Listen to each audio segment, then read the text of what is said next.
Salam Robotover, selamat pagi-pagi. Ini kita bikinkan VT dari pertanyaan kawan kita yang dia lagi bermasalah dengan bahan piyiknya. Bermasalahnya gimana?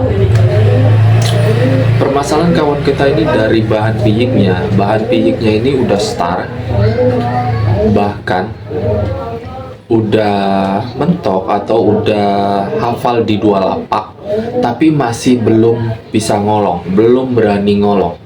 Ini masalah dia, dan semoga di luar sana ada yang pernah ngalamin terus nemu solusinya. Silahkan curhat di kolom komentar, kasih tahu kawan kita ini. Di sini juga kita saling sharing, dan saya juga bakalan sharing pengalaman saya yang pernah mengalami hal seperti ini. Semoga teman kita ini mendapatkan referensinya.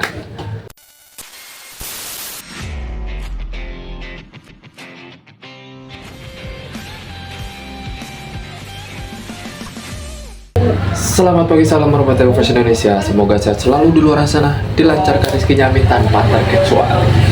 Terima kasih untuk yang udah mampir, subscribe, like, dan komennya. Terima kasih banyak yang curhat, silakan. Terus saya juga berterima kasih untuk yang udah subscribe di channel film saya, di channel Qfilm 454. Terima kasih banyak untuk yang udah bantu subscribe. Oke, langsung kita ke topik pembahasan awal.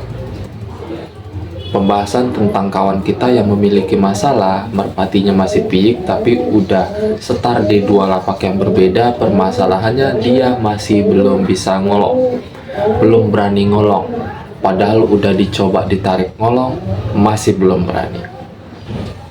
Sebagian di luar sana pasti ada yang senyum-senyum sendiri ngedengar video ini tentang pembahasannya. Mungkin mereka lebih paham. Sebetulnya gini, ya, untuk kawan kita ini ya, kita saran aja untuk kawan kita yang memiliki masalah seperti ini.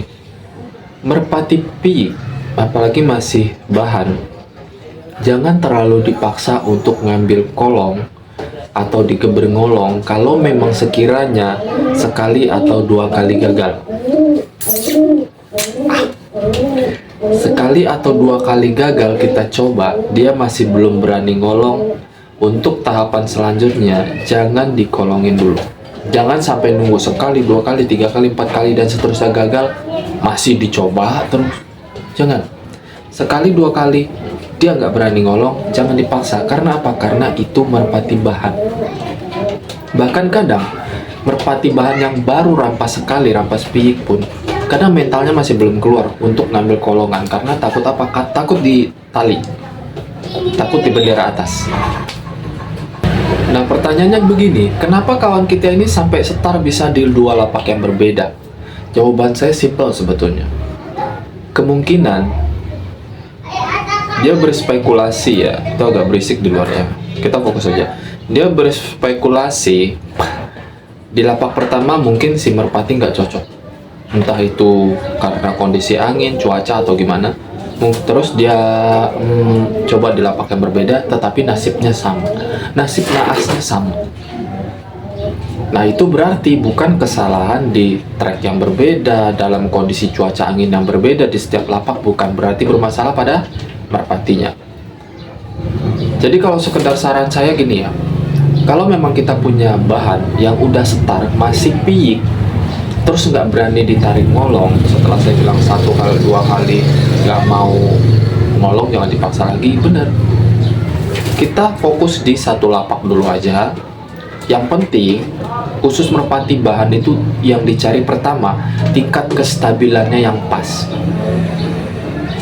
Apa udah bener-bener kestabilannya itu emang udah kekunci apa belum? Namanya bahan piyik, kadang kalau ketemu gandengan yang agak nakal, dia agak gerobok, agak terbang pendek, tingkat kestabilan tingginya itu masih belum kunci. Jadi sekedar saran saya bilang tadi, untuk ngelatih bahan, jangan buru-buru ngambil ngolong. Nggak usah mau terprovokasi sama kawan-kawan di lapangan.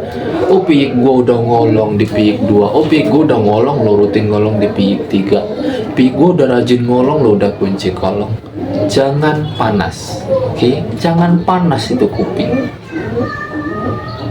Anggap aja proses kita lebih lama, kita lebih sabar. Yang penting yang dicari utama itu apa? Tingkat konsisten kestabilan si merpati bahan tersebut. Urusan nanti ngambil ngolong belakangan. Yang penting dia tracknya udah bagus, jalurnya udah bagus. Walaupun dia ditinggalin gandengan ataupun dia yang ninggalin gandengan, tingkat kestabilannya tetap tanggung jawab. Itu yang harus diutamakan. Karena apa? Kita bermain merpati kolong, otomatis yang pertama kita butuhkan itu tingkat ketinggian yang stabil. Kalau dia memang kunci kolong, tapi kalau tingkat kestabilannya masih belum ngunci, masih kadang-kadang ngikutin lawan, kadang nanti ngegerobok atau moncor, itu juga susah. Maka saya bilang, kita main merpati kolong, yang pertama kuncinya tingkat kestabilan yang benar-benar maksimal. Harus tanggung jawab walaupun ditinggalin gandeng ataupun dia ninggalin gandeng. Nah, dalam konteks kawan kita ini permasalahannya, kalau mau ngikutin saran saya, silakan ya, nggak apa-apa. Perhatikan dulu tingkat konsisten ketinggiannya. Bener-bener udah stabil ngunci belum? Kalau memang udah stabil ngunci, dalam masalah dia seperti ini, jangan buru-buru ngambil kolong. Nanti setelah rampas peak baru ngambil kolong. Tapi belajar ya, jangan langsung ditarik jam setengah 12, jam 12, jangan. Tarik jam 10. Kalau memang dia udah stabil, terbangnya sampai di lapak, dari start ke lapak, tarik jam 10. Dia mau, seteloran pertama, tarik jam 10. Teloran kedua berikutnya, tarik jam 11. Kalau masih tarik jam 11 mau, berarti teloran ketiga, tarik setengah 12, gua jamin ngolong. Nggak semudah itu, bro. Ngelatih bahan piyik nggak semudah itu. Walaupun lu punya piyikan terah, lu punya piikan bahan yang beli dari tim besar yang harganya sampai 2 juta, 3 juta itu bahan piik, 5 juta itu bahan piik. Kalau cara ngelatih lu salah, hasilnya nol besar. Bukan gua sok susumbar, enggak. Seriusan. Kalau udah jelas terahnya, udah jelas bibit-bibit bobotnya, ini udah jelas nih. Dengan penjelasan yang kayak gitu, silsilahnya, kita sebagai owner atau kita yang ngelatih merpati itu harus benar-benar sabar. Jangan dipaksa. Kemungkinan kawan kita ini, dia terlalu memaksakan kalau gue bilang. Karena dalam satu lapak nggak berani ngolong, terus coba di lapak yang berbeda tetap nggak berani ngolong. Kalau menurut gue ini terlalu dipaksa. Jadi saran gue, tolong latih ulang, sabar lagi, tunggu sampai dia rampas piyik, baru coba diambil kolong. Tapi dengan cara yang saya bilang, teloran pertama ambil jam 10, teloran kedua nanti ambil jam 11, teloran ketiga nanti ambil setengah 12. Kalau memang dia berani, gue jamin itu berani ngolong. Tapi kalau memang butuh pelatih, butuh untulan, ya silakan dipakein, nggak apa-apa. Yang penting jangan pelatih atau untulan yang nakal gitu, yang suka mukul gitu, nggak. Itu saran gua dari permasalahan kayak gini. Mungkin kawan-kawan di luar sana ada yang memiliki saran yang lain, atau memang yang penting sarannya positif ya.